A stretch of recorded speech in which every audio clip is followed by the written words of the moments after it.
Tools classroom. তো আজকে আমরা ক্লাস 10 এর 12 নম্বর অধ্যায় গোলক সম্পর্কে জানবো, যেটা পার্ট 2 আজকে জানবো। আজকে গোলকের যেগুলো খুব ভিভিআই কোশ্চেন সেগুলো সম্পর্কে আলোচনা করব। আর আজকে আমি ট্রাই করব যে কোশ্চেনের সাথে সাথে কনসেপ্ট ক্লিয়ার করে দেওয়ার। তো প্রথমে এর আগের দিন আমরা যেটা পড়েছিলাম যে গোলকের আয়তনের সূত্র আমরা কি পড়েছিলাম 4/3 পাই আর কিউব। তো গোলকের আয়তনে আমরা সূত্র পড়েছিলাম, গোলকের ক্ষেত্রফলের সূত্র পড়েছিলাম 4 পাই আর স্কয়ার কি বর্গ একক করেছিলাম। তারপরে অর্ধগোলকের আয়তন আমরা কি করেছিলাম, অর্ধগোলকের আয়তন আমরা পড়েছিলাম 2/3 পাই আর কিউব। আর অর্ধগোলকের সমগ্রতলের ক্ষেত্রফল পড়েছিলাম আমরা 3 পাই আর স্কয়ার। আর অর্ধগোলকের পার্শ্বতলের ক্ষেত্রফল কি করেছিলাম 2 পাই আর স্কয়ার। যারা এর আগের ভিডিওতে দেখোনি তারা অবশ্যই এর আগের ভিডিওতে দেখে আসবে, তাহলে তোমাদের আরো ভালো করে ক্লিয়ার হয়ে যাবে কনসেপ্টটা। আর এর আগের ভিডিওর আমি লিংকটা তোমাদের ফার্স্ট কমেন্টে অথবা ডেসক্রিপশনে আমি দিয়ে দেবো, তোমরা অবশ্যই একবার চেক করে দেবে। তো আমি শুরু করছি গোলকের এটা।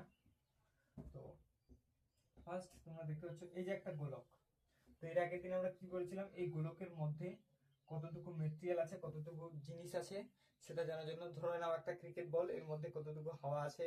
ধরে নাও একটা লোহার বল, এর মধ্যে কতটুকু লোহা আছে, সেটা জানার জন্য যে সূত্র প্রয়োগ করতে হয় সেটা হচ্ছে 4/3 পাই আর কিউবের। আগের ভিডিওতে আমি বলছি, তা একবার আমি তোমাদের তাড়াতাড়ি যত সম্ভব করে দেওয়ার চেষ্টা করছি, তাহলে অঙ্কগুলো করতে সুবিধা হবে। তো সেকেন্ডে যেটা বলা আছে ক্ষেত্রফল, ক্ষেত্রফল মানে এই বাইরের লেয়ারটা, একটা গোলকের বাইরে কতটুকু লেয়ার আছে। ধরুন একটা ফুটবল, তার বাইরে কতটুকু লেয়ার, ধরুন লেয়ারটা যে আছে যেটা পাতলা চামড়াতে থাকে সেটা কতটুকু, সেটা জানার জন্য কোন সূত্র ব্যবহার করা হয়, কি গোলকের ক্ষেত্রফলের সূত্র বলা হয় লাগানো হয়। এবার অর্ধগোলক, ধরুন একটা অর্ধগোলক এরকম আছে বাড়ি টাইপের। তো এই যে অর্ধগোলকটা যে আছে এর এর আয়তন মানে এটা কতটুকু জল আসবে। ধরুন একটা বাটি তোমরা দেখো, তো ওখানে কতটুকু জল আসবে সেটা ক্ষেত্রফল বার করার জন্য যে সূত্রটা ব্যবহার করা হয় সেটা হচ্ছে 2/3 পাই আর কিউব। এবার অর্ধগোলক এই যে বক্রতলের ক্ষেত্রফল মানে এই জায়গাটা কতটুকু সেটা জানানোর জন্য যে 2 পাই আর স্কয়ার ব্যবহার করা হয়। আর পুরোটা এটা সহ এটা আমি বার করতে যেটা ব্যবহার করা হয় এটা 3 পাই আর স্কয়ার। এর আগের ভিডিওতে আমি কি করে এসেছে প্রতিটা সূত্র সেগুলো সম্পর্কে আলোচনা করেছি। তো আজকে আর ওগুলা নিয়ে কথা বলবো না, তো সরাসরি চলে যাবো আজকের কনসেপ্টে। তো আজকে আমরা যেটা সম্পর্কে জানবো সেটা হচ্ছে যে তোমার একটা গোলক আছে, একটা গোলক, ওর ভিতরে আরো একটা গোলক আছে। ধরুন একটা ফুটবল, ফুটবলের বাইরে একটা চামড়া থাকে, ওর ভিতরে আরো একটা গোলক থাকে। ধরুন চামড়ার বাইরে একটা গোলক, ভিতরে একটা গোলক। যেরকম ক্রিকেট বলগুলো আছে, ধরুন বাইরে বাইরে ভিতরে একটু ফাঁকা আছে, তাহলে বাইরে চারিদিকে একটা গোলক, আর ভিতরে ভিতরে যে ফাঁকা এরিয়াটা থাকে সেখানে একটা গোলক।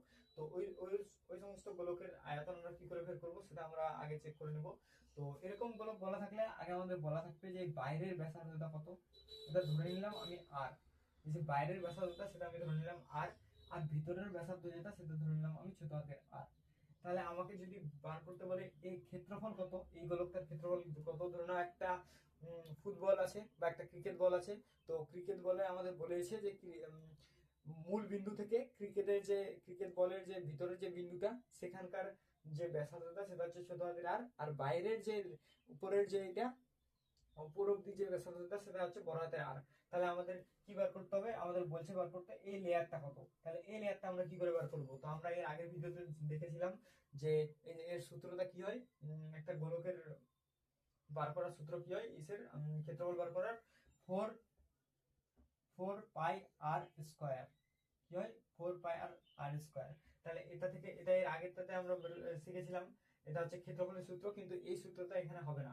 কেন হবে না তোমাদের আগে জানাই দিই, যে এই যে লেয়ারটা যে আছে না, এর এর এর ক্ষেত্রফল যে বার করতে হবে।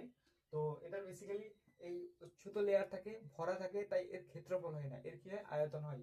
কারণ কি, এটা এই যে এই জায়গাটা আছে না, এটা সবসময় ফুলফিল থাকে।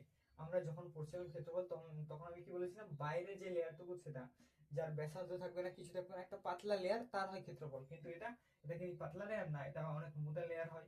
তো এর বেসিক্যালি ক্ষেত্রফল হয় না, এর ডাইরেক্ট কি আয়তন হয়। তাহলে এর আয়তন যে নির্ণয়ের সূত্র সেটা সূত্রটা আমাদের জানতে হবে। তো এর আয়তনের নির্ণয়ের সূত্র কি, বড়তার আয়তন 4/3 পাই আর কিউব, বড়তার ব্যাসার্ধ দিয়ে বড়তার আয়তন বার করে নিলাম। এবার ছোটতার আয়তন বার করে নেব, মাইনাস 4/3 পাই আর স্কোয়ার। তাহলে এর আয়তন বা মাইনাস এর আয়তন, তাহলে এর আয়তনটা বের হয়ে যাবে। তো এই এরিয়াটা যদি বলে তাহলে কত সেটা বের হয়ে যাবে। তো এই সূত্র দিয়ে আমি একটা অঙ্ক করবো, যেটা খুবই ভিভিআই একটা অঙ্ক তোমাদের, মানে মানে মানে খুবই ইম্পর্টেন্ট বলা চলে। এই অঙ্কটা আসে, প্রতিবার আসে না, মানে এই কনসেপ্টের একটা অঙ্ক আসবেই ছিল, মানে প্রতিবারই আসে। গোলক থেকে বেসিক্যালি এই কনসেপ্টেরই দেয়, কারণ এটা একটু হার্ড হয় বুঝতে, মানে করতে একটু বেশি টাইম লাগে, তো এটাই দেয়। তো আমি সরাসরি এর অঙ্কটা করব। তো আমি অঙ্কটা করছি, আমি অঙ্কটা আগে তুলে নিই। তো এটা উদাহরণের 12 প্রয়োগ নাম্বার 12, পেজ নাম্বার তোমাদের গোলকের প্রথম পেজে আছে গোলক যেখান থেকে স্টার্ট কোশ্চিনটা, তো পেজ নাম্বার 183-তে। তো এটা অনেক ভিভিআই একটা কোশ্চিন। তো কি বলছে কোশ্চিনটা, 1 সেমি এবং 6 সেমি ব্যাসার্ধের দুটি গোলক, একটা 1 সেমি ব্যাসার্ধ আর একটা 6 সেমি ব্যাসার্ধের, একটা 1 সেমি আর একটা 6 সেমি ব্যাসার্ধের দুটি গোলককে গলিয়ে দুটি গোলককে 1 সেমি পুরু ফাঁপা গোলকে পরিণত করা হলো। দুটা গোলক আছে, ধরুন একটা ছোট আর একটা একটু বড়, দুইটা গোলক আছে, সেটাকে পুড়িয়ে একটা ফাঁপা গোলকে পরিণত করা হলো। ধরুন একটা ফুটবলে পরিণত করা হলো, তো ফুটবলের মতো একটা বলে পরিণত করা হলো। তো ওই যে বলটা যে হবে তার বাইরের যে ক্ষেত্রফল সেটা বার করতে বলছে। তো এটা অনেক সহজ অঙ্ক, আমি তোমাদের বুঝাই কনসেপ্টটা, এটা সবাই বুঝতে পারে না। তো প্রথমে তোমরা কনসেপ্ট এই কোশ্চেনটা বুঝো যে 1 সেমি ও 6 সেমি ব্যাসার্ধের দুটি গোলক আছে, একটা 1 সেমি একটা 6 সেমি ব্যাসার্ধের বেসিক্যালি দুটা গোলক আছে। এবার এই দুটো গোলককে গলিয়ে আমাদের একটা ফাঁপা গোলক তৈরি করতে বলছে, এবং তার যে বাইরের ক্ষেত্রফল হবে সেটা আমাদের বের করতে বলছে। তো আগে আমরা ধরে নিব যে যেই গোলকটা তৈরি হবে তার মানে ব্যাসার্ধ কি হচ্ছে, তার ব্যাসার্ধ ধরে নিব আমরা আর। তো যে গোলকটা তৈরি হলো, ধরুন নতুন গোলকটি, আগে আমরা ধরি নতুন গোলকটি ধরি, নতুন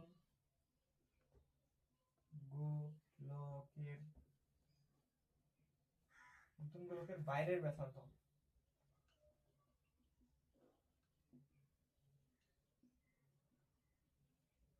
আর ধরলাম, আর সেমি ধরলাম। যেই নতুন গোলকটা পরিণত হলো সেটা দুইটাই হবে। কেন বলছে কি 1 সেমি পুরু, মানে এরকম এরকম 1 সেমি পুরু, এই জায়গাটা ধরে নি 1 সেমি, ঠিক আছে, 1 সেমি না 1 সেমি পুরু। তো আমি ধরে নিব যে বাইরের এখান থেকে এই যে ব্যাসার্ধটা সেটা হচ্ছে আর সেমি, ঠিক আছে। এই যে মূল বিন্দু থেকে বাইরের যে ব্যাসার্ধটা সেটা হচ্ছে আর, আমি ধরে নিলাম। এবার তাহলে ভিতরেরটা কি হবে, ভিতরেরটা আর মাইনাস হবে না, আর মাইনাস ওয়ান হবে না, কেন বলতো, এই যে বাইরেরটা ওয়ান, এটা ওয়ান, আর এটা আমাদের বলছে এটা বার করতে বলছে। এখান থেকে এটা যদি আর হয় আর এটা যদি ওয়ান হয়, তাহলে এটা কি হবে, আর মাইনাস ওয়ান হবে। তাহলে নতুন গোলকের ভিতরের ব্যাসার্ধ, নতুন গোলকের ভিতরের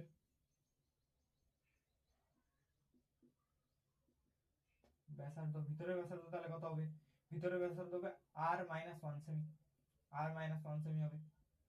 ভিতরের ব্যাসার্ধ কত হবে, আর মাইনাস ওয়ান সেমি হবে। তো একটা গোলক, দুইটা গোলক আছে এখানে, এই যে একটা ভিতরের গোলক একটা বাইরের গোলক, আমি কি করলাম, ভিতরের গোলকটার ব্যাসার্ধ বার করলাম আর মাইনাস ওয়ান, এবং বাইরের গোলকটার ব্যাসার্ধ আর ধরে নিলাম। এবার এবার আমাদের কি কোশ্চেনে কি বলছে যে এর ক্ষেত্রফল বার করতে হবে। এই দুটা গলায় এটা তৈরি করা হয়েছে, এর মানে কি এটার আয়তন আর এটার আয়তন যোগ করে যেটা হবে সেটা এটার আয়তনের সাথে সমান হবে। কারণ কি বলছে, 1 সেমি ব্যাসার্ধের এবং 6 সেমি ব্যাসার্ধের দুটি গোলক, 1 সেমি ব্যাসার্ধের এবং 6 সেমি ব্যাসার্ধের দুটি গোলককে গলিয়ে কি করা হয়েছে, একটা গোলকে পরিণত করা হয়েছে, মানে এর আয়তন যেটা আর এর আয়তন যেটা সমান হবে। আমি তোমাদের এর আগের ভিডিওতে পার্ট 1-এ বলছিলাম যে আয়তন মানে কি, এই যে মানে যেটা অংশটা যে থাকে ভিতরে, যে অংশটা একটা লোহার বলের ভিতরে কতগুলো লোহা আছে, মেটেরিয়াল আছে, ওই জিনিসটা। তো ওই জিনিসটা দিয়ে ও গোলক তৈরি করছে, মানে এর আয়তন আর এর আয়তন যোগ করলে ওর আয়তন বেরোবে। তো আমরা ওটাই সিম্পলি ওটাই করবো, কোশ্চিনটা মুছে দিচ্ছি, তাহলে আমাদের সুবিধা হবে।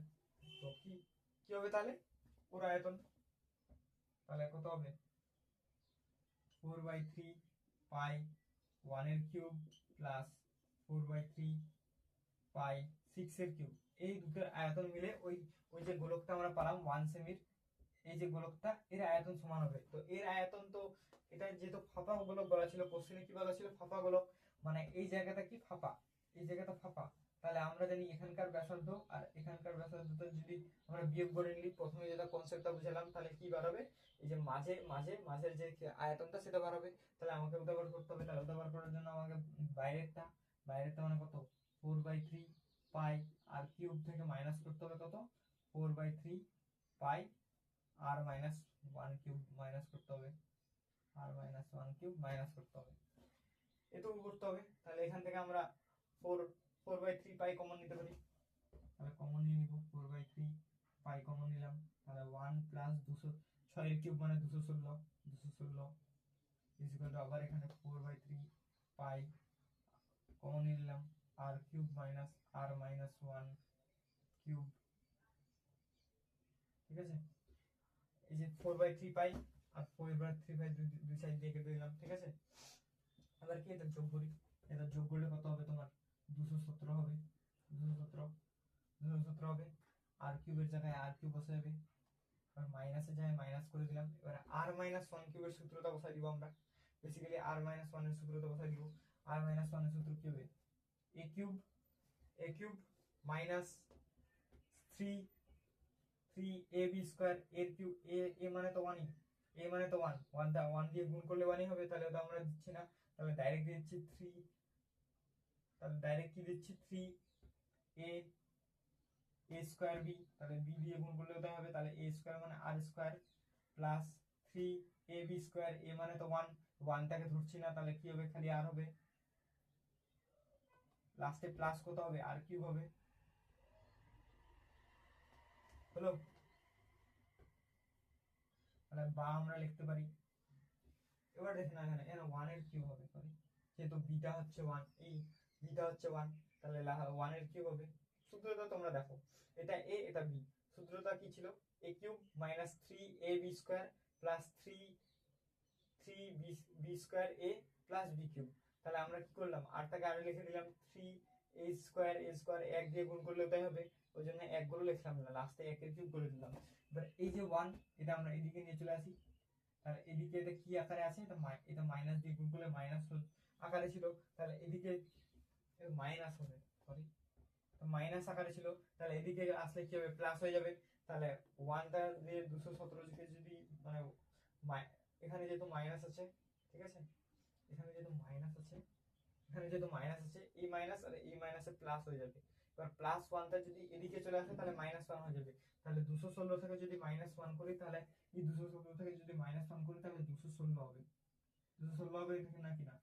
এবার 216, এবার কি এই যে আর মাইনাসটা এখানে গুণ হয়ে যাবে, তাহলে r cube minus r cube plus 3r square minus 3r, কেন হলো দেখো, এই যে আছে এখানে যেটা দেখতে পাচ্ছ তোমরা, এই যে মাইনাসটা এখানে গেল মাইনাস, মাইনাসে মাইনাসে প্লাস হলো, মাইনাসে প্লাসে আবার মাইনাস হলো, এই আর কিউব আর এর আর কিউব কেটে গেল, তাহলে আমরা এটাকে এদিকে নিয়ে যাই, তাহলে বা 3r square minus 3r minus 216 is equal to 0 হলো, ঠিক আছে।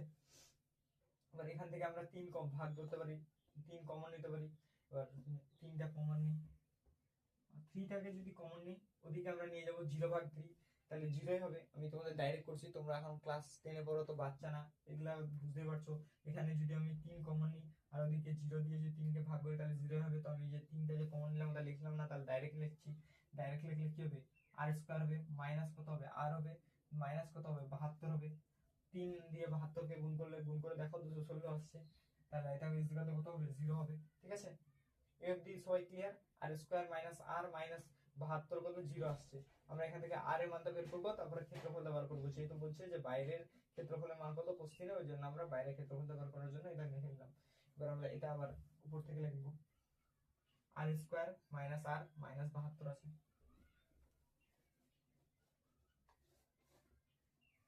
কত আছে আর স্কয়ার মাইনাস আর মাইনাস 72 আছে, আর স্কয়ার মাইনাস আর মাইনাস কত আছে 72 আছে, আর স্কয়ার মাইনাস আর মাইনাস 72 আছে, ইকুয়াল টু কত আছে 0 আছে। এবার তোমরা জানো 8 9 72, তাহলে 8 থেকে 9 বিয়োগ করলে হয়ে যাবে, বা r square minus 9 minus 8 r minus 72 equal to 0, ঠিক আছে। এবার গুণ করে দেব simply, r square minus 9r plus 8r minus 72 equal to 0। এখান থেকে আমরা কি কমন নিতে পারি, এই দুটো থেকে আর কমন নিতে পারি, বা আর কমন নিয়ে নিলাম, তাহলে কত হলো আর মাইনাস 9। এবার এখান থেকে কত কমন নিতে পারি, প্লাস 8 কমন নিতে পারি, তাহলে কত হচ্ছে আর মাইনাস 9 হচ্ছে, ইকুয়াল টু 0। আর বা r minus 9 into r plus 8 equal to 0, এই অবধি বেরোলো। এবার আমরা এখান থেকে জানি কি করতে হবে, হয় এটা হবে 0, নয় এটা ইকুয়াল টু 0, হয় কি r minus 9 equal to 0, r কত হচ্ছে তোমার 9 হচ্ছে। এবার 9 এটা হবে আর plus r is equal to 0, r is equal to minus r. এবার তোমরা ভাবো ব্যাসার্ধ কোনোদিন মাইনাস হবে? ব্যাসার্ধ কোনোদিন কি মাইনাস হবে? হবে না। ব্যাসার্ধ তো মাইনাস হবে না, তাহলে কি হবে? ব্যাসার্ধ ওখানে মাইনাস হবে না, তাহলে এটা অগ্রাহ্য হবে, অগ্রাহ্য। তাহলে আমরা কি করলাম, ওই যে গোলকটা যে ছিল, ফাঁপা গোলকটা, যেটা আমাদের নতুন গোলক, তার যেটা ব্যাসার্ধ আমরা ধরে নিয়েছিলাম আর, বাইরের ব্যাসার্ধ যেটা ওটা আমরা পেয়ে গেছি হচ্ছে আর। তাহলে আমাদের কি বার করতে বলছে? আমাদের বার করতে হচ্ছে বাইরে ক্ষেত্রফল কত। তো ডাইরেক্ট বাইরে ক্ষেত্রফলের সূত্রটা বসাই দেবো। ক্ষেত্রফল মানে কি? একটা লেয়ার, বাইরে যে লেয়ারটা তার ক্ষেত্রফল বার করতে বলছে, তাহলে ওটা ডাইরেক্ট করে নেব। তার সূত্র কি? 4 পাই আর স্কয়ার। তো ডাইরেক্ট বসাই দেবো 4 পাই আর স্কয়ার। আর এর মান আমরা 9 পেয়ে গেছি, ডাইরেক্ট করে নেব। তাহলে তাহলে মান কত হবে? কত হবে তাহলে? 4 পাই আর স্কয়ার। এবার 4 এর জায়গায় 4, পাই এর মান আমরা কত জানি? 22/7 জানি। আর মানে কত? 9 পেলাম। 9 9 কত? 81। ডাইরেক্ট লিখে তোমরা বুঝতে পারবে না অনেকে। তাহলে 9 এর স্কয়ার, 9 এর স্কয়ার মানে কত? 81। আমি ডাইরেক্ট লিখলাম ওই জন্য 81, 81। এবার এখান থেকে দেখো 4 কে যদি আমরা 22 দিয়ে গুণ করি তাহলে কত হবে বলো তো? 88 হবে। 88 ইনটু 81/7। ঠিক আছে, আমরা সিম্পলি গুণটা করে নিই সাইডে। 81 88 আটেরকে 8, 8 8 64, আবার 8 কে 8, 8 8 64। ঠিক আছে, তাহলে 8 2 হাতে থেকে 1 1 আর 7। তাহলে আমাদের অ্যান্সার কত আসছে? 7128/7। এরকম রাখলে হবে। তোমরা যদি চাও যে ভগ্নাংশ এরকম রাখবে না, তাহলে ইয়ে করতে পারো, ভাগ দিয়ে করতে পারো। তো এরকম রাখলেই হবে। তো বেসিক্যালি অ্যান্সার কত বার হলো আমার? 7128/7। এটা অনেক ভিভিআই কোশ্চিন, তো এটা তোমরা অবশ্যই বুঝতে পারছো কিনা। তো এই কোশ্চিনটা অনেক ভিভিআই। তো আমরা চলে যাবো নেক্সট কোশ্চিনে। তো চলো নেক্সট কোশ্চিন করি আমরা। তো এই বেসিক্যালি এরকমই অঙ্ক আসে, আর গোলক থেকে আসলে এরকমই আসবে। দেখে নাও, এখন তোমরা ক্লাস 10 করো, সামনে মাধ্যমিক। তো মাধ্যমিকে গোলক থেকে সহজ কোশ্চেন দিবে না, দিলেও সহজ কোশ্চেন দিবে। আর এই কোশ্চেনটা সহজই আছে, এটা প্রতিবারই আসে প্রায়। তো ওই জন্য তোমাদের এটা করলাম। এটা অনেক ইম্পর্টেন্ট উদাহরণের এই প্রয়োগের 12 নম্বর অঙ্কটা। তো এরপরের অঙ্কটা করবো আমরা। এরপরে সেম কনসেপ্ট দিয়ে আমরা আরো কয়েকটা অঙ্ক করবো, আর তোমাদের শেষে একটা এসডব্লিউ করবো দিব, যেটা তোমরা করে ফেসবুক পেজে আমাদের শেয়ার করে দেবা। তাহলে ঠিক আছে, এরপরের অঙ্কটা আমরা করি। তুকে নিয়ে আমি অঙ্কটা। তো এই অঙ্কটা অনেক ইম্পর্টেন্ট একটা অঙ্ক। এটা বেসিক্যালি শর্ট কোশ্চেন হিসাবে আসে, প্রতিবারই আসে এটা শর্ট কোশ্চেন হিসাবে। তো এটা অনেক একটা সহজ অঙ্ক। তো কি বলেছে যে দুটি গোলকের আয়তনের অনুপাত 1:8 হলে তাদের ব্যাসার্ধের অনুপাত কত? তো আয়তন মানে আমরা কি জানি? আয়তন মানে লাস্টে কি থাকে? 4/3 পাই আর কিউব থাকে। আর এমনি ব্যাসার্ধ মানে কত? আর। তাহলে বলে দিচ্ছে কি আয়তনের অনুপাত কত বলেছে? 1:8 বলছে, হলে তাদের ব্যাসার্ধের অনুপাত কত? ব্যাসার্ধ কোথায়? আর হয়। তাহলে এটা আমরা, এটা মানে কত? 1 এর কিউব ইজ টু 2 এর কিউব হতে পারে কিনা? এবার ব্যাসার্ধ, এবার আয়তনের ক্ষেত্রে আর এর মান কিউবে হয়, তাহলে এটা কিউবে হয়ে গেল। তাহলে ব্যাসার্ধ কত হবে? 1:2 হবে, ডাইরেক্ট 1:2। এবার যদি বলতো যে এখানে ক্ষেত্রফল বার করো, তাহলে ক্ষেত্রফলে কি স্কয়ার হয়? তাহলে এটার ব্যাসার্ধের মান আমরা পেয়ে গেছি 1:2। তাহলে যদি ক্ষেত্রফল বার করতে বলতো, তাহলে ডাইরেক্ট আমরা বলে দিতাম 1:4। এটার স্কয়ার ইনটু এটার স্কয়ার। এটা অনেক সহজ অঙ্ক। কি বলছি আমি, তোমরা আরেকবার কনসেপ্টটা ভালো করে ক্লিয়ার করে নাও। দুটি গোলকের আয়তনের অনুপাত 1:8 হলে তাদের ব্যাসার্ধের অনুপাত কত? যদি যদি বেসিক্যালি ব্যাসার্ধ দিয়ে আয়তনের অনুপাত বলতে পারে তাহলে কিউব করে দিব। যদি ব্যাসার্ধ দিয়ে ক্ষেত্রফলের অনুপাত বলতে পারে তাহলে স্কয়ার করে দিব। এবার আয়তন থেকে কি বলছে? ক্ষেত্রফলের করতে বলছে। তাহলে এটা কি? 2 এর কিউব, 1 এর কিউব আর 2 এর কিউব। তাহলে এটা কি হবে? 1:2 হবে। তো এটা একদম সহজ কনসেপ্ট ছিল। তোমরা যদি বুঝতে না পারো, এটা অবশ্যই বুঝতে পারবে। কি করলাম আমি বেসিক্যালি দেখো, 1:8 ছিল, ঠিক আছে। এটাকে আমরা কি করলাম? এরো কিউবকে নিলাম, এরো কিউবকে নিলাম। এটা 1 এর কিউব 1 হবে, এটা 2 এর কিউব আর হবে। এটা আমাদের কি বাড়াই গেল? এটা আয়তন ছিল, এটা আয়তন ছিল। এটা আমাদের কি বাড়াই গেল? এটা বাড়াই গেল ব্যাসার্ধ, ব্যাসার্ধ বাড়াই গেল। এবার যদি ক্ষেত্রফল বার করতে বলে বেসিক্যালি স্কয়ার করে দেবো। তাহলে 1 এর স্কয়ার 1 আর 4 এর স্কয়ার কত হবে? 2 এর স্কয়ার কত হবে? 4। এটা আমাদের কি বাড়াই গেল? ক্ষেত্রফল বাড়াই গেল। সহজ একদম, এগুলা অঙ্কই না, বুঝলাম। এবার আয়তন ছিল 1:8, তাহলে ব্যাসার্ধ কত হবে? ব্যাসার্ধের কিউব হয় আয়তন। তাহলে এটা যদি করি তাহলে কত হবে? 1:2 হবে। এবার ব্যাসার্ধ জানা গেছে, এবার ক্ষেত্রফল বার করতে যদি বলে তাহলে কি হবে? 1:4। তো এখানে ব্যাসার্ধ অনুপাত জানতে চাইছে, তাহলে কত হবে? এটা সহজ একটা কনসেপ্ট অঙ্ক ছিল, এটা এমসিকিউ আসে, এটা অনেক ভিভিআই সহজ কোশ্চেন, কিন্তু অনেক ভিভিআই এটা এমসিকিউ তে আসে। তো সেম টাইপের আমরা আরো দু একটা তাহলে এমসিকিউ করে নেব। চলো সেম টাইপের আরো একটা এমসিকিউ তুলে দেওয়া যাক। এবার দেখো পরের অঙ্কটা, একটা গোলকের ব্যাসার্ধের অনুপাত বলেছে 1:3। এবার কি বলতে বলছে, আয়তনের অনুপাত কত, দুটি গোলকের ব্যাসার্ধের অনুপাত 1:3। আমাদের কি বার করতে বলছে, যে আয়তনের অনুপাত ও ক্ষেত্রফলের অনুপাত। তো আমরা একটু আগে জানলাম আয়তনে কিউব হয় আর ক্ষেত্রফলে কি হয়, স্কয়ার। তাহলে আয়তনের অনুপাত কি হবে, আয়তনে কি হবে, কিউব হবে। তাহলে 1 এর কিউব ইকুয়াল টু কত, 1ই হবে। আর 3 এর কিউব মানে কত, 3 3 9 9 27, তাহলে 27 হবে। এবার ক্ষেত্রফল কত হবে, ক্ষেত্রফলের অনুপাত কত হবে, ক্ষেত্রফলে কি হয়, স্কয়ার হয়। তোমাদের বললাম ক্ষেত্রফলের সময় কি হবে, স্কয়ার। ক্ষেত্রফল মানে মনে রাখবো স্কয়ার, আয়তন মানে মনে রাখবো কিউব। তাহলে ক্ষেত্রফলে কি হবে, স্কয়ার হবে। তাহলে 1 এর স্কয়ার কত, 1। আর আর হচ্ছে 3 এর স্কয়ার কত, 9। তাহলে এটা সহজ, ব্যাসার্ধ যদি দেওয়া থাকে, ব্যাসার্ধের অনুপাত যদি দেওয়া থাকে দুটি গোলকের, তাহলে আমরা যে কোনো অনুপাত বার করতে পারবো। যদি আয়তনের অনুপাত তো বার করতে পারবো, ক্ষেত্রফলের অনুপাতও বার করতে পারবো। এখানে যদি ক্ষেত্রফল দেওয়া থাকতো, তাহলে ক্ষেত্রফল থেকে আগে অনুপাত করে এই ব্যাসার্ধ বার করতাম, আবার ব্যাসার্ধ থেকে আয়তন বার করতাম। মানে এটার মধ্যে যে কোনো একটা দেওয়া থাকলে বাকি সব বাড়াই যাবে। তো এটা ছিল নেক্সট কনসেপ্ট। তো আজকের ভিডিওতে এতটুকুই। তো আমি পরের পার্ট নিয়ে আসার চেষ্টা করবো যত তাড়াতাড়ি সম্ভব। তো তোমরা প্রতিটা পার্ট দেখতে থাকো, তাহলে তোমরা এই পুরো পরিমিতিটা আমি কমপ্লিট করার চেষ্টা করবো কয়েকটা ভিডিওতে। এরপরে পরিমিতির পরে আমি বেসিক্যালি ত্রিকোণমিতি চালু করব। তো একটা ত্রিকোণমিতি লাইভ ক্লাস হয়েছে, তো ওই ক্লাসটা অত বেশি ভালো হয়নি। তো আমি কনসেপচুয়ালি যে আগে যেটা হয় ত্রিকোণমিতির, সেই ক্লাসটা দিব। তো যদি তোমরা ওই ক্লাসটাকে পেতে চাও, তাহলে অবশ্যই চ্যানেলটাকে সাবস্ক্রাইব করে একটা বেল এখানে প্রেস করে রাখবা, যাতে সর্বপ্রথম তোমাদের কাছে নোটিফিকেশনটা আসে।